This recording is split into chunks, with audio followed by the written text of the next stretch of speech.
Welcome back to our I Want to Go to Russia series where we break down Russia and prepare you guys to go to Russia one day. Today we're going to continue talking about culture, but today we're talking about traditions. What traditions do you guys need to know about before going to Russia so you can have a great time here?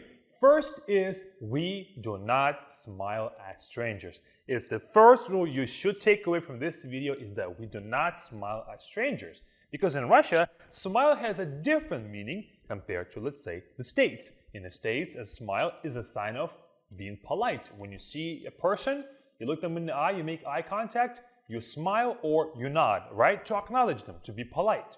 In Russia, a smile does not have that kind of a meaning.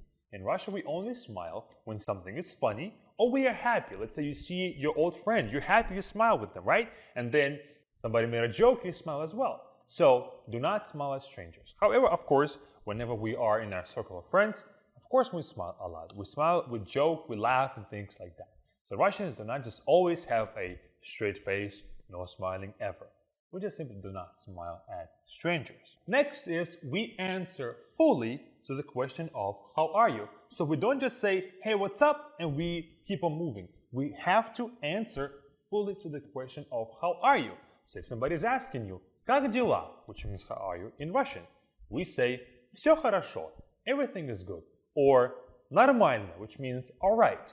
So you have to answer to the question of how are you. And if you don't know how to do that, make sure to check out our B-Flink class with the first link in the description where we have a whole bunch of courses, exercise, Russian content, and other things like that that you guys should check out.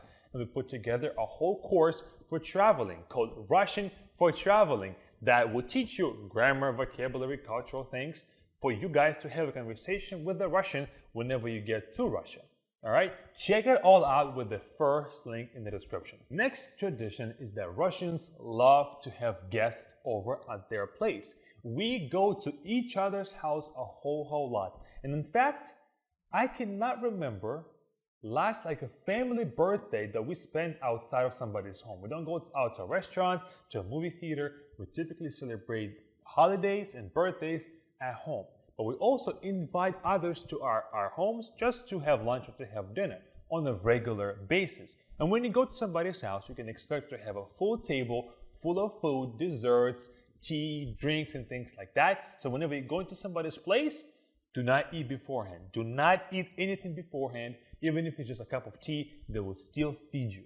I think the reason for that is because they're trying to impress you or trying to be on your good side when they are inviting you to their place so you can dine with them, so you can eat with them. It's like a sign of hospitality, but also a sign of respect to you. They want to treat you and they want to kind of put a good impression on you.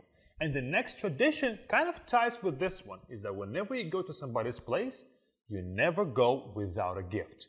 You never just come without nothing, without anything. You have to bring a gift, whether it's a food gift, drinks, maybe like a bottle of champagne or wine or beer or whatever. You have to bring something. When you come without anything, it's kind of thought of you being a mooch a bit or being a taker too much, right? So make sure that you get something before you go. What you can do is buy some chocolate or buy a bottle of champagne or wine, buy some ice cream for the kids that are in the house. Bring something. The value of the gift does not really matter. It's just the thought that counts in this tradition. Next tradition is that we go to banya a lot. Banya is like a sauna in Russia, but not your sauna in the gym that you go to. Russian banya is way hotter than that. It's way hotter than that. And the reason why we love banya is because it's thought of as this cleanse of your body and cleanse of your soul. Because when you go there, first and foremost, you sweat a lot. So a lot of those kind of toxins come out of you. But also, because it's very hot inside, you're cleansing your soul because you're building up that character. You have to endure that hot air while you're there. So it's kind of a cleansing of both body and the soul. But we not only go to banya to get that hot air onto us, we go there to experience camaraderie and to build that friendship with people that we go there with, right? In my kind of banya, we have a banya in my house. We would go as maybe 3 or 4 men. My dad, myself, maybe my dad's friends, and we go there all together. It's kind of like a test. You go there with a couple of other guys and see who can last the longest in that hot air. So it's kind of like a competition of sorts. But we also always have the greatest of conversations while we're there, maybe get a beer or two and just have a good time while in banya. Another tradition, after you go into the steam room, into the hot room, we either jump in the snow or jump in the cold water. When you go from the hottest to the coldest, you're building that immune system, you're building that endurance, you're building that character again, right?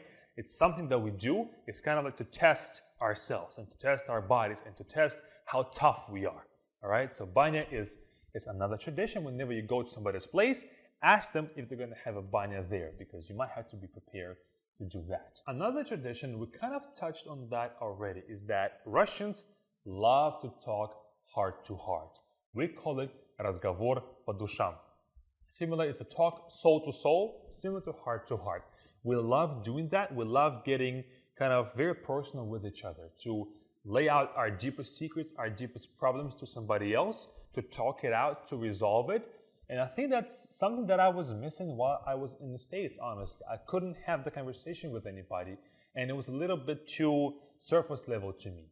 People wouldn't get personal with me. Maybe it's just me. I'm not sure. Maybe it's just me and they wouldn't get personal with me. But here in Russia, my friends talk to me heart to heart, my parents talk to me heart to heart. And it's also great because sometimes you can have the deepest kind of problems and issues in life. You just simply want to talk it out. Talk it out, and it's going to help you kind of loosen up a bit and feel like you're not alone with that situation. So Russians do love to talk heart to heart. Expect deep questions whenever you're talking to a Russian because they want to get serious, they want to get personal with you. Next tradition, kind of going away from that conversation kind of piece, is that whenever you want to bring flowers as a gift, never bring an even number. We always gift an odd number of flowers because the thought is this: an even number is considered to be a complete circle. So whenever you give somebody even amount of flowers, you're kind of saying your life is complete, your life is done. So we bring even number of flowers whenever there's a funeral or whenever you want to see somebody's grave, right? You put even number of flowers on their grave. So whenever you come with a gift to a living person, do not ever bring an even number of flowers, get an odd number. And the reason why this is important is because in other countries, you can be sold like a dozen of roses or half a dozen of roses. Do not ever do that in Russia. In Russia, it's always an odd number of flowers. Moving on, now we're talking about a women's tradition more than men's, is that women dress up before they leave the house for anything. Taking out the trash, going to a grocery store. If they're going out where people can see them, they will dress up, put makeup on, wear their nice clothes. The reason for this is because whenever you're going out and others can see you, you have to be looking your best. You cannot be looking any kinds of way. It doesn't matter if it's just a grocery store around the corner. People will still see you, and you don't want them to see you when you're not dressed or just simply unkept, right? So you have to dress up well and be looking nice whenever you're going out, all right? So if you're a woman, doesn't matter where you're going, dress up before leaving the house here in Russia. And the very last tradition, the very last one, before we leave on any sort of long extended trip, we sit down for a minute before we leave. We sit down, everything is already packed, we are ready to go.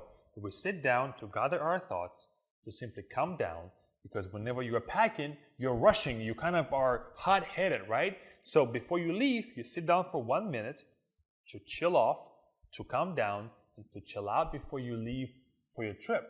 And this helped me a lot because I used to travel a lot when I was young, different tennis tournaments, different countries and things like that. Whenever I would sit down, it would always calm me down, let me think about, did I get my passport, my tickets, my phone, my charger, all those things. When you are in a rush, you can forget about all of that. So sitting down before you leave is a great tradition that I love the most. That's it. Now you know Russian traditions, but we are not done with the culture just yet. Make sure to subscribe to this channel to not miss next video. We're going to continue talking about culture and talking about Russian holidays in the next video. See you there.